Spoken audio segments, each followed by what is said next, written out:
আল্লাহর উপর ভরসা করলে অসম্ভবও সম্ভব হয়। এই ঘটনাটা তার একটি শক্ত প্রমাণ।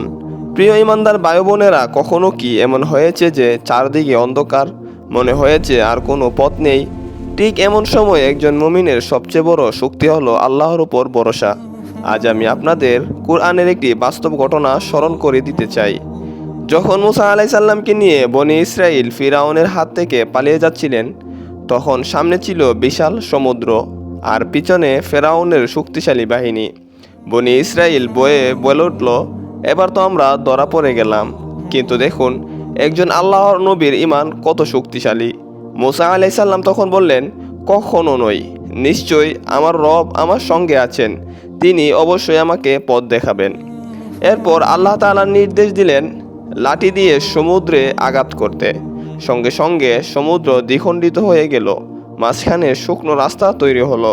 মুসা আলাইসাল্লাম ও তার অনুসারীরা নিরাপদে পার হয়ে গেলেন, আর ফিরাউন ও তার বাহিনী ডুবে গেল। সুবহানাল্লাহ, এটাই আল্লাহর উপর ভরসার ফল। প্রিয় ভাই, মনে রাখবেন, আল্লাহর উপর ভরসা মানে বসে থাকা নয়, চেষ্টা করতে হবে, দোয়া করতে হবে, আর বিশ্বাস রাখতে হবে যে আল্লাহ অবশ্যই সর্বোত্তম ফায়সালা করবেন। আল্লাহ তাআলা বলেন, আর যে আল্লাহর উপর ভরসা করে তিনি তার জন্য যথেষ্ট। সূরা আত-তালাক আয়াত ৩। আজ হয়তো আপনার রিজিকের সমস্যা, ঋণের বোঝা, অসুস্থতা, চাকরির কষ্ট বা পারিবারিক দুশ্চিন্তা আছে।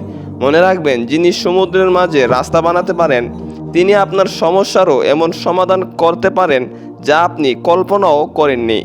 তাই হতাশ হবেন না, নামাজ আঁকড়ে ধরুন, দোয়া করুন, হালাল পথে চেষ্টা করুন এবং আল্লাহর উপর পূর্ণ তাওয়াক্কুল করুন।